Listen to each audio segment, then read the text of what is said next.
everyone, and welcome to Games of the Weekend, a brand new show we're doing for the VFL and all the interesting games that happen to be happening on the weekend of games.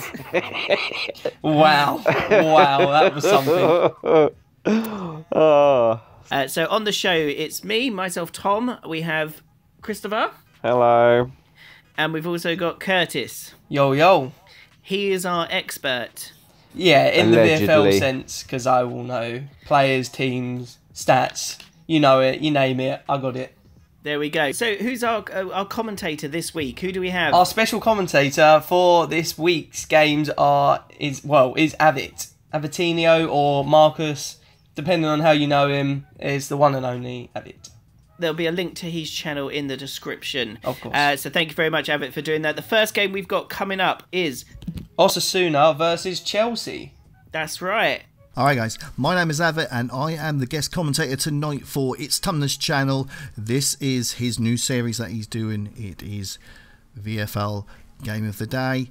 There's going to be 3 games that I'm commentating on. The first one is VFL Osasuna versus VFL Chelsea. I do believe this is the Europa League, so let's get into the game.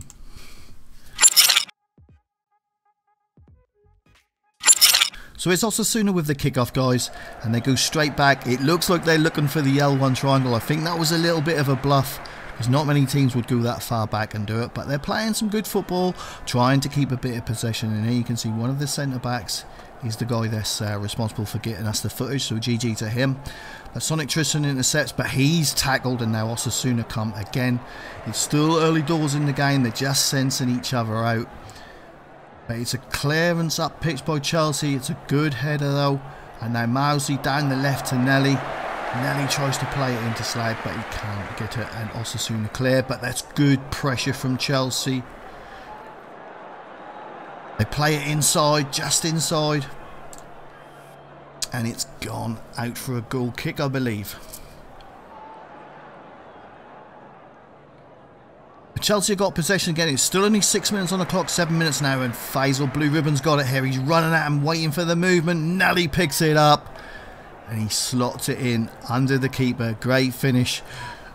Blue Ribbon there was driving at him, which you like your midfielders to do, because if they're not going to commit, you need to drive at them to create the space. So it's 1-0 Chelsea, and Osasuna get a corner. 20 minutes on the clock. They play it short. Dalmaggio, he's worked short. I don't know why a CB is playing 1-2s down the line. He should have been in the box by the looks of that. Now he's trying to get back. They got good numbers back, and that was a cheeky ball in, but they did deal with that very well. Again, you can see Osasuna like the little 1-2s. They keep them going, and they are favouring this right-hand side at the minute. It will become a bit unpredictable, or predictable, I should say. But they're keeping possession. They're going back when they need to, not playing people into trouble. It's good football, but again, it's a little bit predictable, and Chelsea are too good to be able to catch them out on that. It's good huddle-up play on the edge. Chelsea have gone a bit deep here. And now the keeper has it, 30 minutes on the clock. Again, they're coming to this right-hand side. They're really favouring this right-hand side. I don't know if they see a weakness in the Chelsea's defence, but that's a good ball over the top. They were always going to be looking for that ball, and they get their goal. And it was always destined to come from that right-hand side, because they were really overplaying that. The Chelsea left-back got a little bit sucked in. That ball was always going to be on, to be honest with you. They were forcing that play down that side, but Chelsea come again here. It's a good little ball in. That's a great save from Menacing Balls to keep Osasuna level. Chelsea have a corner, 40 minutes on the clock. It's a ball into the back post, but the keeper deals with that comfortably. He's accidentally pressed triangle, you can see that, but there's no panic. They're taking their time. Look, again, they're going to just get the triangles, play it deep. I'm surprised Chelsea are not pressing harder than this and higher than this, but I suppose they want to keep it level as well. It's another L1 triangle over the top, but this is going to be dealt with by Casey quite easy. But no, he's got caught on his touch. And that was a great save from Tristan. It should have been 2-1 going into half-time to Osasuna. They've got the possession, but you can kind of see that's what they want. They want to control the possession of the game. Chelsea have had all the chances, or most of the chances. Osasuna, You need to move that possession a little bit higher up the pitch, and I think you will cause problems.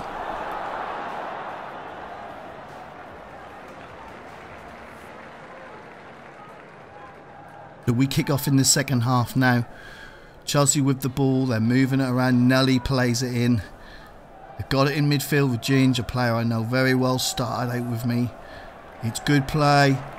It's almost like Chelsea are now realising they're trying to do the same thing back to Osasuna. It's a little L1 dink at the back. But the keeper comes and collects. And now I don't know if he meant that one. It's back to the keeper, but that's a good ball out from the keeper. You left apologies for the switch and guys, but as a defender that's in control of the game, so he wants to see where his pro is. Ginge with a nice little 1-2 with Mousy. Mousy with the ball rolled. Nelly now got it on the edge. He's trying to commit players. Faisal helps it back in, but they're dealing with it quite well. It's that back post. He's unmarked. They got him with their own trick there, boys.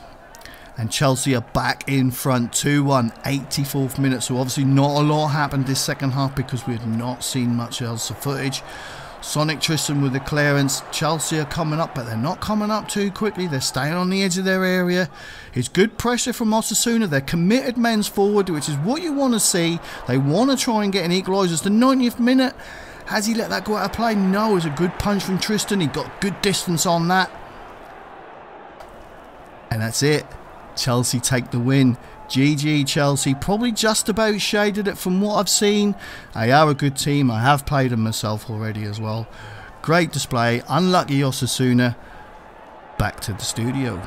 So that was Osasuna and Chelsea. What do we think, boys and girls? Osasuna have a very, very distinct style. They play a very, very possession-based football. Like to play out from the back. Proper possession Sunday league sort of style, you know, like possession Sunday. Well, God. From the teams I used to play with, it used to be, which was Sunday league football. They used to be get your fullback, get your centre halves left and right of you of the box from the goal kicks, and get your fullbacks up wide, and then you play the ball out short and you play from there. No one has ever described Sunday league possession football. No, they don't. They play from the Barcelona. Teams with, yeah. Barcelona, the complete opposite of Sunday league football. They play Barcelona tiki-taki football. When you say that about somebody, that's not usually a compliment. What, Sunday League? Yeah, it's not. True. No, Osasuna, they definitely, their passing was very, it's very short, very quick, they're very fast. Sometimes that brings its own problems. Too much passing. Sometimes it gives you very, very high pass percentage. Yes, it does. Right. They had 85% was their pass accuracy at the end of that their game. possession at the end of the game was 67%. Yes, but it is all about what you do with it in the final third, and they were slightly lacking, I felt, sometimes. Yeah, maybe one or two passes extra, you know. But yeah, there's too much of that in VFL in general. If you look at Osasuna's, I think, first goal it was, there's the long through ball, which is actually what got them the goal. And to be honest, I think Chelsea was stunned that Osasuna played a ball like that, considering how Osasuna were playing before then. Because it was very short. It was very short until that pass, and that was a really good goal. The second Chelsea goal, it was terrible defending. Yeah, some poor defending, to be fair. Left and right open. No one on the end. Like that cross, it was a free header in the end. Yeah, basically no one picked him up, and it was just sloppy defending from the defender. There we go. The next game up, we have Palace versus Napoli. Yes, Palace have. Well, this is their second game of the season, another Champions League game. The game before that, they drew. Coming into the game, they haven't performed well from what they should be performing. I know they won the Community Shield in their first game of the season, and against a very big team. But, you know, I know they're coming in poor form for this game, and for the rest of the other games after the Champions League, they have really slipped up and, you know, let their season kind of go downhill a little bit. Okay, so there's a lot of pressure then on Palace to perform in this Champions League. Of course. A lot of people would say that probably Palace are out of the Premier League chase at the moment. So, yeah, the Champions League is a big place for them to go to.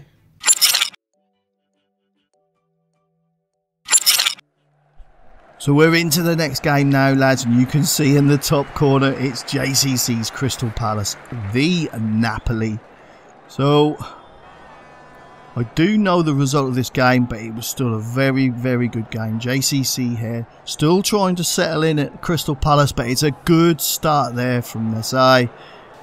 Good ball in, it goes across the keeper, and one thing I know I will get with JCC's videos is a replay. There you go, lads. Well played, Palace. 9 minutes on the clock, and I do know, because we played Napoli as well, they're a very, very good team.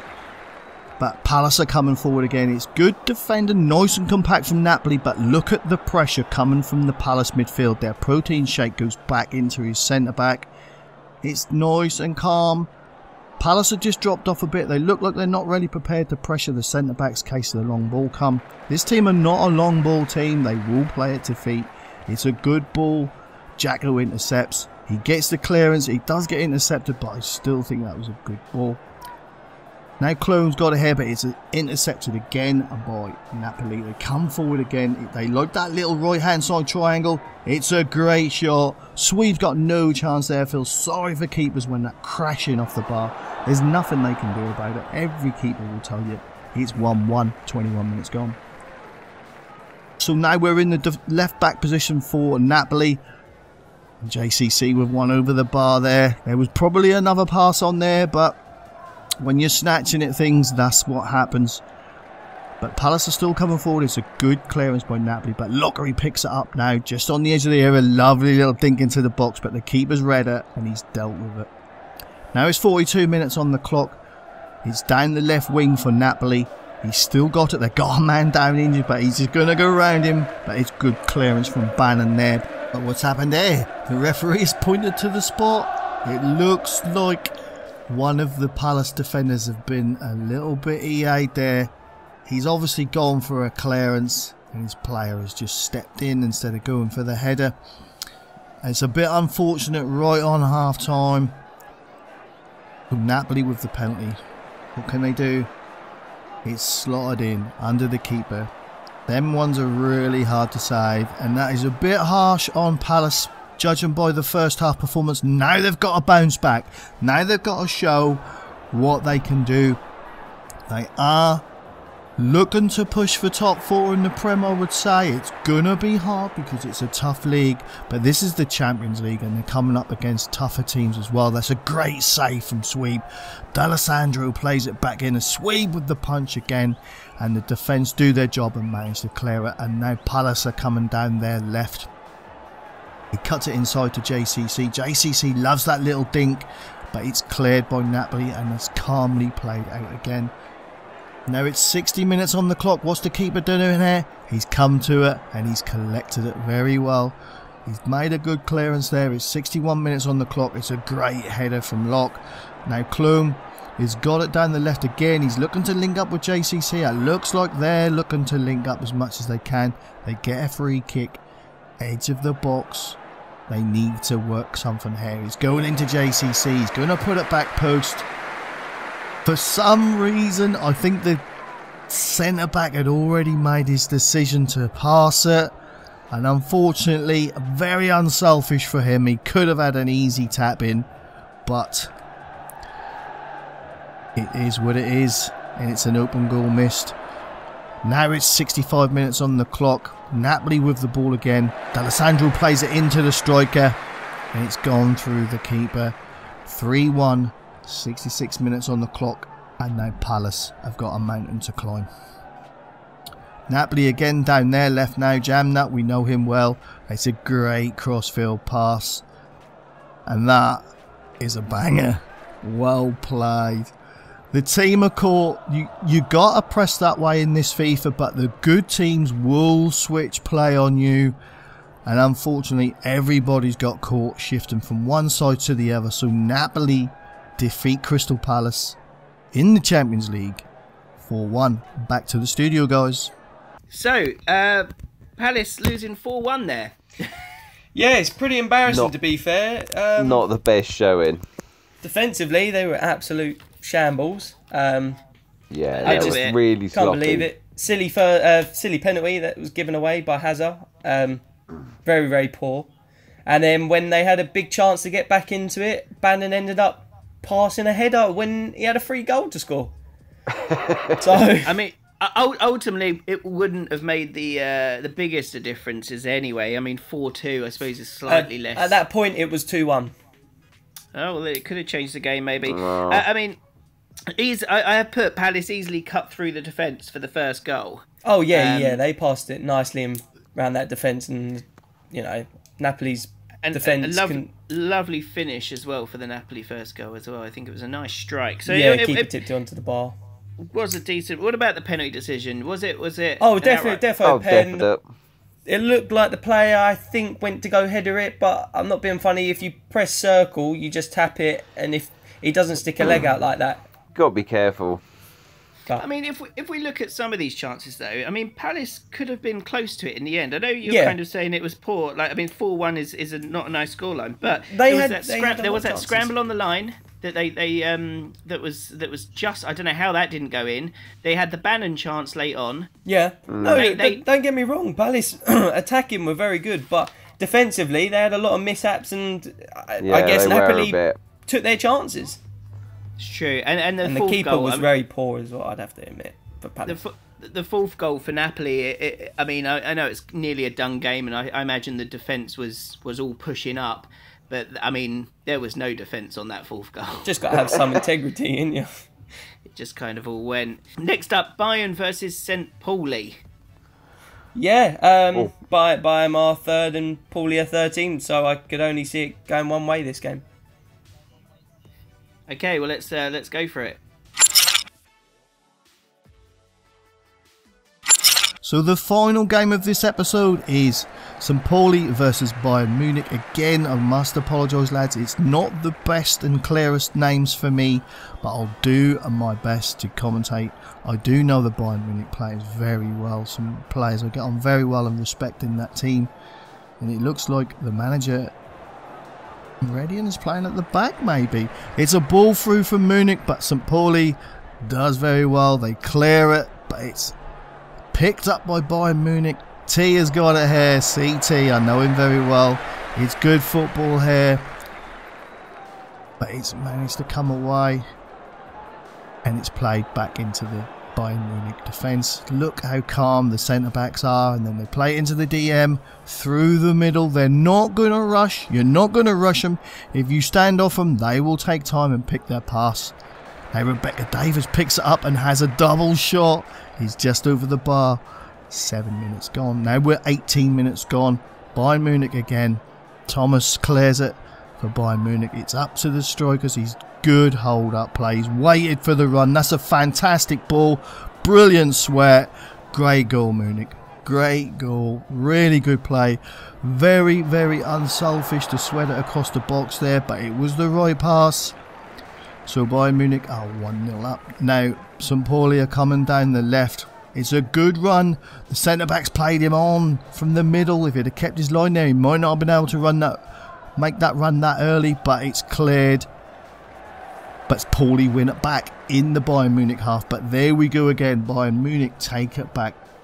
It's a little bit of exchange of possession at the minute along the halfway line. But now Munich come out. They play it to the left. And that's that typical FIFA pass. Makes it go behind the player. And they stretch in animation. It's a great ball in. Fantastic header. 31 minutes on the clock. And Bayern Munich are 2-0 up. It was really good play by Bayern Munich, but St. Pauli are kicking off now. Can they get anything out of this game? JP's got it here. He's played it down the line. Again, it's just held on down the line. It's nice and easy. It's keeping the momentum going forward. This player could be in trouble here. It's only a yellow. It could have easily been a red. He was last man, but I think there was defenders that may have covered. But it's a Bayern Munich free kick. Lovely little dink over the wall. But it's a harmless header into the keeper's hands. Nearly half time now. Still 2-0 Bayern Munich. They play it down the left again. But it's blocked by the defender. And then he clears it. And then it goes out of play. And that is the stats for half time. St. Pauli somehow are dominating possession. Not been able to do anything with that possession. And Bayern Munich have had all the shots. So now Bayern Munich kick off the second half. They're working it with their strikers, working it forward, and he have a pop. But that's a comfortable save for the keeper at 2-0. You might as well. It's another ball down Bayern Munich left. They keep coming, but again, they work it forward. If they ain't got support, they'll come back. It's a good through ball. It's caught everyone out, but that's a fantastic save from the keeper. And a great follow-up by the St. Pauli defence. St. Pauli now have got it here. I don't think he meant that, but sometimes what FIFA does to Bayern Munich with the pressure. It's a good interception, and that's nearly a fantastic follow-up by Bayern Munich. He just goes wide. JP's got it here. He plays it into midfield. A nice, calm football. Look at that. Me to you. Get that triangle third man run going. And that's another fantastic shot and save in that clip there. St. Pauli now are trying to come forward. They're trying not to let this game slip away from them. They're trying to keep a bit possession, but you can see in the final third, they're not quite as composed as Bayern Munich. Again, a little ball roll. Keeper's done. He's made a commitment. He's still not got the ball. And the keeper is cool. Slots it underneath him to 3-0 Bayern Munich. Bayern Munich pick it up again here. That's a terrible ball, but that's a good interception as well on the other hand. And it looks like it's the final whistle. So the final game finishes 3-0 to Bayern Munich. Totally dominated that game. Well played, guys and girls. Back to the studio. There we go. So Bayern dominant throughout. I've put in my notes Bayern dominant in the first half, and then I was just like ×2. So Bayern just dominant. Yeah, it's pretty much, I did exactly the same thing. It was just all Bayern one way. Pretty much. It just shows why Bayern are third and Pauli are 13th. I mean, Pauli had no shots in that first half on target, and they had one shot overall on target by the end of that. It was just like attack versus defence. Pretty much. Yeah, but St. Pauli never really got on the ball. I mean, I saw the stats afterwards, and I didn't quite believe him because it did say that their pass actually was very good, and it said they had more possession. It said they had 55 possession over Bayern, and I know we're watching the highlights, but what were they doing with that possession then, is what I'm thinking. Not enough. It obviously wasn't enough. I must give a shout out to the keeper, St. Pauli's keeper, because actually I kind of went through some of it again, and it could have been a bigger scoreline. He made a couple of decent saves there. I'm not going to lie when I've looked back through it. So he's definitely got to have a shout out, St. Pauli, because it could have been 5-6 at a certain point. Kept it somewhat respectable. Yeah, I was just saying, St. Pauli basically looked like they're panicked when they're on the ball. Whenever they had a chance on the ball, so used to defending, they just didn't know what to do with it. But even in defence, there was moments they nearly gave it away because it was back and forth and they weren't sure on what they were doing. I guess they were maybe just overwhelmed a little bit by Bayern. So, guys, what do you think is your moment from all those three games? Which one really sort of gets you going? My moment, the biggest moment, is probably Bannon's open goal miss. I mean, it's kind of tragic. No offence to you, Bannon, but I mean, sounds like a bit you're 2 yards out and it's an open goal, and I get what you tried to do, but that moment for me was just quite a big miss and a game-changing moment for the game. Really takes you straight back into the game at that point. So, Christopher, critical. He's being very critical there. Very critical. Very critical. Favourite was the third Napoli goal in the Napoli Palace. Just the long. I'd love a long volley. Yeah. I quite enjoyed the long through ball from Osasuna. I honestly think it stunned Chelsea. It was just a long through ball over the top, and I enjoyed it because Osasuna had the ball so much, with just short passing it all over the place, and then all of a sudden it was like, bang, Avit. He got on the end of it and he put it in. It was lovely. It was really nice. So that was my moment. Anyway, if you liked this, please do give it a like. We are looking for your videos. So please do send them in. All the description in the link in the description. All the description in the link. No. Be clear. It always helps if you're clear with this message. In the description, there's a link to where you need to send it and all the stuff you need. So please do send it for next week's games. We really want to get some really interesting, fascinating games. If there's red cards, if there's penalty decisions, if there's weird things that happen. all of that stuff. We want to see all of that because we want to feature your game on our show. So please do that. Anyway, thank you very much, guys, for joining me. Bye, Peace out. Thomas. No worries. Bye.